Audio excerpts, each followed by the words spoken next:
이 말을 하고 돌아가서 가만히 그 자매 마리아를 불러 말하되, 선생님이 오셔서 너를 부르신다.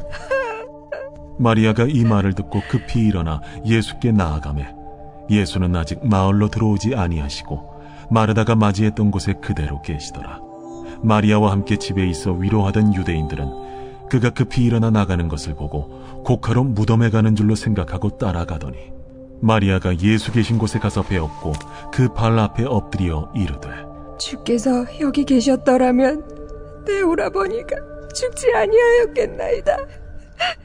예수께서 그가 우는 것과 또 함께 온 유대인들이 우는 것을 보시고 심령의 비통히 여기시고 불쌍히 여기사 이르시되, 그를 어디 두었느냐? 주여, 와서 보옵소서. 하니 예수께서 눈물을 흘리시더라. 이에 유대인들이 말하되, 보라, 그를 얼마나 사랑하셨는가. 맹인의 눈을 뜨게 한 이 사람이 그 사람은 죽지 않게 할 수 없었더냐. 우리 요한복음 11장을 이제 묵상을 하고 있습니다. 요한복음 11장의 이제 중심 내용은 나사로를 예수님께서 살리시는 표적이죠. 이 예수님께서 나사로를 다시 살리시면서 하셨던 아주 중요한 말씀이 있습니다. 나는 부활이요 생명이다. 그래서 이제 앞으로 일어날 예수님의 부활의 역사를 미리 예고하는 것이죠. 그래서 이 요한복음의 이 표적은 하나하나가 결국 예수님이 누구시고 우리 예수님이 어떤 분이신가를 드러내는 아주 중요한 표지 역할을 합니다. 특별히 이 부활의 역사는 이제 7번째 표적이죠. 요한복음 1장부터 12장 사이에 모두 7개의 표적. 유대인의 돌 항아리는 6개가 있었는데 예수님의 표적은 7개의 표적으로 완전함을 나타냅니다. 그래서 이제 우리가 봤던 거는 가나안 혼인잔치, 그게 이제 첫 번째 표적이었고, 두 번째는 4장에 신하의 아들을 치유하는 이적이 나왔었죠. 그 다음에 베데스다, 세 번째 연못에서 병자를 치유하시고, 그 다음에 6장에 오병이어의 기적을 예수님이 베푸셨습니다. 그 다음에 다섯 번째로 물 위로 걸으시는 6장 16절 이하에 예수님이 물 위로 걸으시는 역사가 있었고, 그 다음에 날 때부터 맹인이 된 사람을 고치셨죠. 9장 1절 이하에. 그리고 이제 마지막으로 오늘 7번째로 나사로를 살리시는 이적이 등장합니다. 그래서 이런 것들은 하나하나 예를 들면 결혼의 혼인의 기쁨을, 혼인잔치의 기쁨을 회복시켜 주시는 주님, 종말적인 혼인잔치를 가져오실 예수님의 사역을 첫 번째로 보여주고, 또 두 번째로는 신하의 아들 이방인을 고치시고, 또 베데스다에서 성전이 하지 못하는 베데스다 연못의 그 능력을 성전 되신 예수님이 치유하시고, 또 생명의 떡을 주시고, 또 물 위를 걸으시며 온 세상의 주가 되심을 보여주시고, 또 날 때부터 맹인된 사람을 고치심으로 누구의 죄 탓이 아니라 이제는 하나님의 영광을 위해 살아가는 인생을 만드시고, 그리고는 그것이 바로 생명의 부활의 능력으로 가능하게 됨을 이제 보여주시는 겁니다. 자, 나사로가 죽었다는 소문을 듣고 예수님께서 마리아와 마르다가 있는 이 베다니로 가까이 갑니다. 이 베다니는 예루살렘에서 조금만 밖으로 외곽으로 나가면 베다니, 그리고 베다니 맞은편에 벳바게, 그리고 이제 베다니를 넘어가면 이제 예루살렘을 벗어나서 유대 광야 쪽으로 내려가는 길이 이렇게 이제 나오게 됩니다. 그러니까는 유대 광야에서 이제 예루살렘으로 올라갈 때 이제 거의 초엽에 만나는 이 도시가 바로 이 베다니가 되는 거죠. 자, 여기서 이제 예수님께서 만났는데 두 자매가 있다고 그랬습니다. 하나는 마르다, 하나는 마리아. 누가 언니일까요? 제가 물어보니까 갑자기 마르다. 동생은 마리아. 자, 예수님이 오셨다는 말을 들으니까 가장 먼저 뛰어나간 사람이 누구냐면 언니 마르다였습니다. 그리고 이제 마리아는 너무 슬퍼가지고 자리에서 엉엉 울고 있었죠. 자, 여러분, 마르다가 예수님 오셨다는 말을 듣고 20절에 곧 나가 맞이하되 마리아는 집에 앉았더라 그러죠. 마르다가 예수님한테 가서 예수님 여기 계셨더라면 죽지 않으셨을 텐데요, 이렇게 이제 부탁을 이제 하지요. 많이 슬퍼서. 그러면서 22절에 믿음의 말을 합니다. 그러나 나는 이제라도 주께서 무엇이든지 하나님께 구하시는 것을 하나님이 주실 줄을 아나이다. 믿음의 고백을 하죠. 자, 예수님께서 이 얘기를 듣고, 야, 너 오라비가 다시 살아날 거야. 마르다가, 아유, 예수님 마지막 종말의 때 다시 살아나겠죠. 그러니까 아니다. 나는 부활이고 생명인데 나를 믿는 자는 죽어도 살겠고 살아서 나를 믿는 자는 영원히 죽지 않을 거야. 놀라운 말씀을 하시죠. 내가 이걸 믿느냐? 그러자 마르다가 얼떨결에 예, 그렇습니다, 주님. 이렇게 이제 고백을 합니다. 자, 이 말을 하고 예수님께서 돌아서서 28절에 가만히 그 자매 마리아를 불러서 말합니다. 자, 이렇게 가만히 불렀다라는 건 라스라라고 해가지고 비밀스럽게, secretly, 아주 조용히 다른 사람한테 가서 공개적으로 드러내지 말고 저 가서 마리아를 좀 데리고 와라. 조용히. 선생님이 너를 부르신다. 그러죠. 자, 이 말을 듣고 29절에 마리아가 급히 일어나 화들짝 놀라 일어나서 예수님께 나아갔습니다. 여러분, 예수님 오셨다는 말을 듣고 마르다가 후닥닥 뛰어나갔는데 마리아는 왜 이렇게 주저앉아 있을까요? 여러분, 이 마리아에게는 예수님이 오셨다는 소식보다는 지금 내게 닥친 이 슬픔, 내게 닥친 이 불행의 무게가 훨씬 더 컸기 때문입니다. 그래서 나가고자 하는 이 용기가 그러니까 짓눌린 거죠. 그러니까 여러분, 우리가 살면서 나를 지배하는 음성이 무엇인가가 참 중요합니다. 그 음성에 사로잡혀 살게 돼 있거든요. 그 음성이 강력하면 아무리 이 슬픔의 현장에 예수님이 오시고 예수님이 만나러 오셨다고 해도 별로 들리지가 않습니다. 그러니까 마르다는 펄떡 일어나서 간 반면에 마리아는 이 슬픔과 비탄의 음성에 짓눌려서 그 자리에 탄식하며 앉아 있는 것이죠. 그래서 여러분, 우리를 지배하는 음성이 무엇인가? 특별히 이 세상의 아주 다양한 환경 가운데, 또 우리 인생의 다양한 희노애락 가운데 우리를 압도하는 음성이 무엇인가를 잘 분별을 해야 됩니다. 우리를 압도하는 음성이 염려와 근심일 때 특별히 주의해야 됩니다. 왜냐하면 염려와 근심이 우리를 엄습하면 주님께 나아가고자 하는 용기를 갖기가 좀처럼 쉽지가 않거든요. 그래서 주님이 오셨다고 할 때 벌떡 일어나 나아갈 수 있는 용기, 이거는 사실 믿음이 있어야 되고, 또 하나는 짓눌리지 말아야 됩니다. 그러니까 여러분, 사람이 너무 힘들고 짓눌리면 그러지 말고 예배드리자, 주님께 나가야지 하는 소리가 별로 크게 안 들린다는 것이죠. 늘 우리 안에, 그래서 주님의 음성이 메아리 칠 수 있도록 늘 그 말씀 안에 거하고, 또 아침마다 이렇게 예배 자리에 나오고, 그 음성이 끊어지지 않도록 우리 자신을 잘 지켜야 됩니다. 이 코로나 시대에 보면 참 어렵습니다만, 그런 가운데도 내 믿음을 지키려고 막 발버둥을 치면서 어떻게든 주의 말씀에서 떨어지지 않으려고 어떻게든 약간 이런저런 모양으로 몸부림을 치는 분들이 있는가 하면, 어떤 분들은 예전에는 그래도 열심히 하시다가 이 코로나를 핑계로, 그러니까 이 두려움에 압도되는 거죠. 두려움에 이렇게 압도돼서, 염려에 압도돼서 그냥 주저앉는 분들도 계시죠. 주저앉는 분들은 주저앉아 있다가 그러지 말고 이제 나오자 할 때 그래요 하고 마르다처럼 스프링, 용수철 치듯 펄떡 튀어나오는 분이 있는가 하면, 어떤 분들은 갈게요. 그러더니 그냥 주저앉아서 나오지를 못합니다. 나와야죠.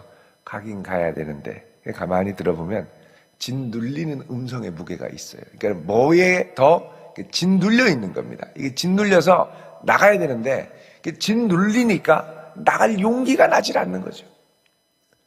여러분, 사람이 내 안에 있는 음성을 따라 살게 돼 있습니다. 밖에 보이는 것으로 내가 결정하는 게 아니라 내 안에 있는 음성을 따라 현실을 창조하게 돼 있죠. 사람이 하나님의 형상을 입어서, 여러분, 하나님이 태초에 아무것도 없는 것에서 천지를 창조하지 않으셨습니까? 말씀으로.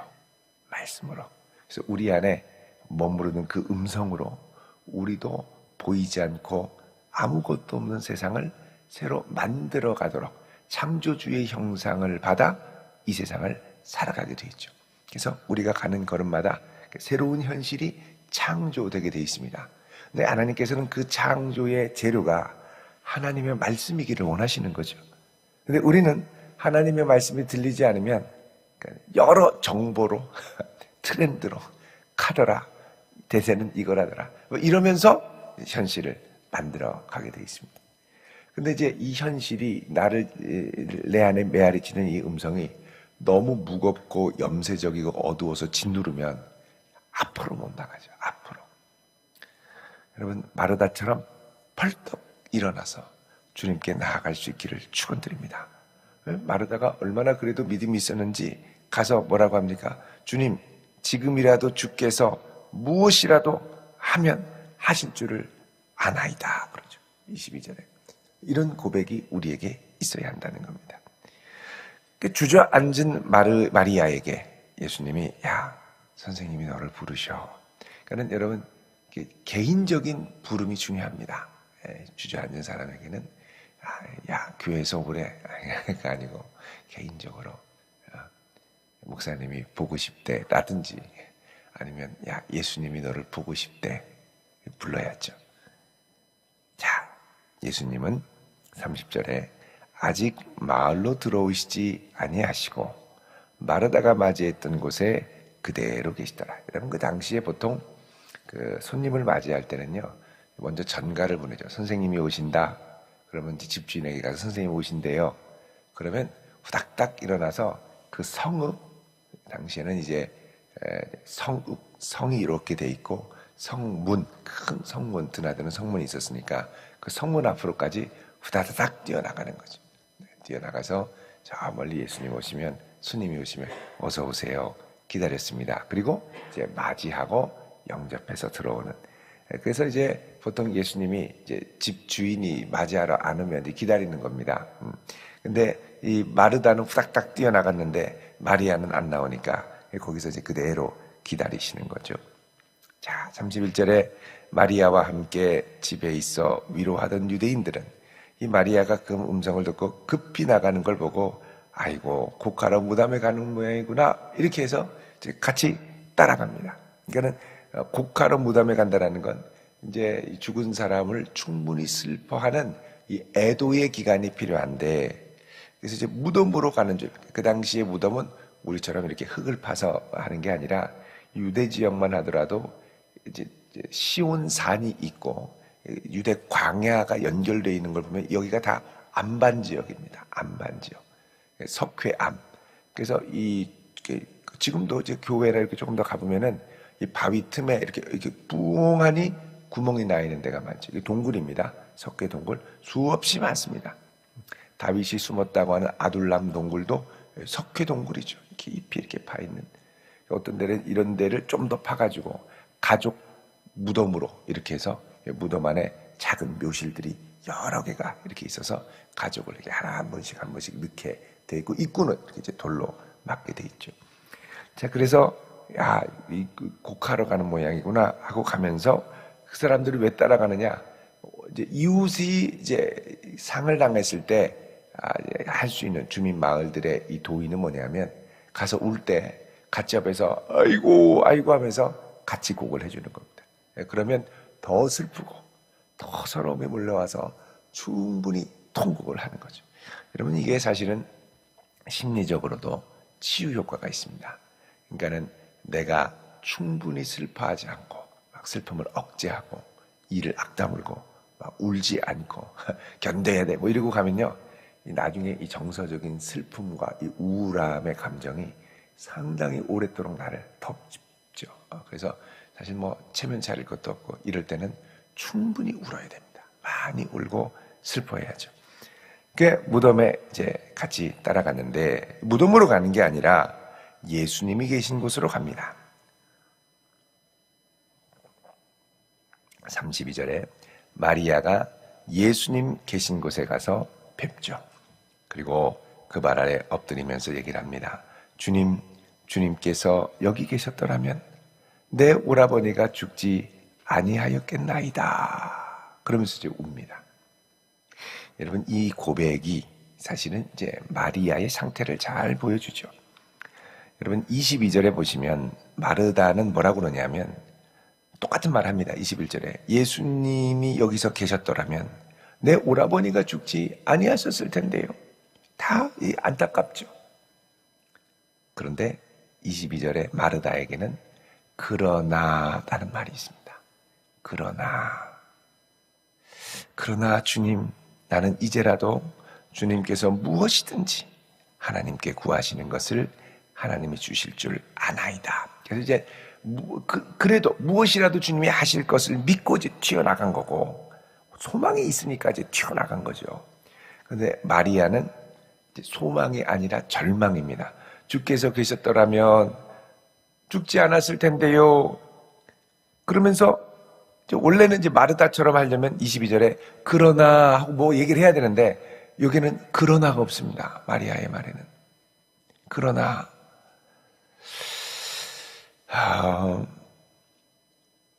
그리고선 이 말을 한 다음에 마리아가 엉엉 웁니다. 절망한 거죠. 아예 다 포기하고 예수님에 대한 좀 원망 섞인 마음도 있고. 그러니까 예수님이 그녀가 우는 것, 33절에 우는 것과 또 함께 온 유대인들이 우는 것을 보시고 그 심령에 비통히 여기시고 불쌍히 여겼다 그러죠. 긍휼히 여기시는 마음, 비통히 여기는 마음과 불쌍히 여기는 마음이 교차합니다. 여러분, 왜 비통히 여기셨을까요? 이 비통히 여겼다는 건 분노하셨다라는 말과 같습니다. 뭐냐면 이들이 여전히 죄와 사망의 권세에 꼼짝달싹하지 못하는 그 모습을 보고 비통히 여기신 거죠.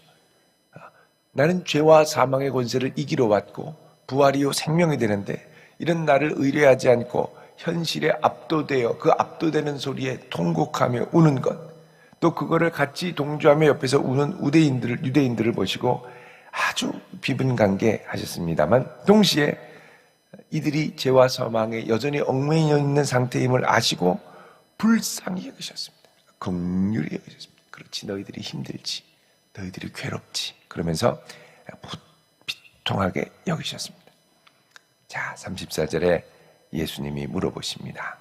그를 어디 두었느냐? 그러자 주님 와서 보십시오. 그리고 예수님이 가는데 예수님도 35절에 눈물을 흘리셨다 그럽니다. 예수님은 하나님으로 이 땅에 오셨지만 동시에 사람으로 오셨고 육신으로 오셨기 때문에 인간이 느끼는 희노애락의 모든 감정을 아십니다. 그래서 우리가 이 예수님께 우리의 슬픔과 아픔과 비통함과 기쁨과 감사와 모든 희노애락의 감정을 주께 쏟아놓을 수 있죠. 주님이 아십니다. 그 눈물을 흘리시면서 안타까워하시는 거죠. 36절에 유대인들이 이걸 보고 얘기합니다. 보라, 그를 얼마나 사랑하셨는가 그러죠. 많이 사랑했는 모양이다. 사랑하면 많이 울게 됐죠. 37절에 그중 어떤 이는 말하되 맹인의 눈을 뜨게 한 이 사람이 그 사람은 죽지 않게 할 수 없었더냐 그러죠. 맹인의 눈을 뜨게 한 이 사람, 날 때부터 맹인된 사람이 죽지 않게 할 수 있는 능력은 없었더란 말이냐, 그렇게 얘기를 하죠. 여러분, 이런 사람들의 비난에 대해 또 원망에 대해 예수님은 아랑곳하지 않습니다. 왜요? 이제 주님은 이 나사로에게 새 일을 행하실 것이기 때문에 그렇습니다. 이런 거 보면은 마르다도 그렇고 특별히 이제 마리아, 완전히 이 절망의 프레임에 갇혀서 그러나 예수님의 반전을 기대하지도 않고 완전히 주저앉는 이 마리아의 모습 가운데 사실은 우리 이 마리아의 모습은 대표적인 거고, 그 주변의 유대인들도 예수님이 오셔서 무엇인가 새 일을 행하실 것이라는 아무런 기대가 없었죠. 도리어 비난의 재료로만 삼으려고 했습니다. 여러분, 우리가 주님께 우리를 위하여 새 일을 행하시고 놀라운 일을 행하시기를 기도하며 간구할 때에 많은 경우에 우리가 갖고 있는 이 프레임을 벗어나지 못하고 기도할 때가 많습니다. 마리아도 그렇죠. 주님, 진짜 그렇게 해줬으면 안 죽었을 텐데요. 이 말은 뭡니까? 지금 이 상태에서 주님이 하실 일은 아무것도 없습니다. 이렇게 이제 딱 결론을 내리는 거죠. 그리고 다른 유대인들도 예수님을 비난하는 건 다른 말로 하면 나사로가 죽었기 때문에 이제 끝이야, 이런 말이거든요. 그러니까 주님께서 이 자리에 오시고 같이 오시고 물으시고 어디 있냐 그러고 찾아오셨을 때 우리는 주님께 마르다와 같이 주님, 이제라도 주님이 행하고자 하시면 주님이 행하실 일을 하실 수가 있습니다. 그래서 우리의 기도도 사실은 이제 예를 들면 마리아 같은 경우는 죽었으니 끝하고 이 끝난 것 안에서 기도하는 거죠. 예수님이 행하실 더 놀라운 일의 차원으로 믿음의 도약으로 구하지 않고 주님, 이거 다 끝났으니까 그냥 이렇게만 잘 되게 해주세요, 이런 식으로 기도하면서 하나님의 새 일의 가능성을 닫아버리는 경우가 많다는 것입니다. 주님은 부활이요 생명이십니다. 우리를 위해서도 놀라운 일을 지금도 행하시는 분이십니다. 우리 주님께 오늘 이 아침 기도할 때 내가 갖고 있는 이 세상에서 규정하는 이 프레임들, 좁은 프레임들, 여기에만 갇혀서 기도할 것이 아니라 주님은 이것을 뛰어넘어 놀라운 일을 행하실 수 있는 분임을 고백하면서 주여 오셔서 내 인생에 새 일을 행하여 주시옵소서, 이 믿음의 고백을 갖고 나아갈 수 있는 복된 성도 되시기를 주님의 이름으로 축원드립니다. 기도하겠습니다. 거룩하신 아버지 하나님, 이 한날도 주의 권능의 손으로 우리를 붙들어 주시고 우리를 위하여 새 일을 행하여 주옵소서. 감사드리며 예수님 이름으로 기도드립니다. 아멘.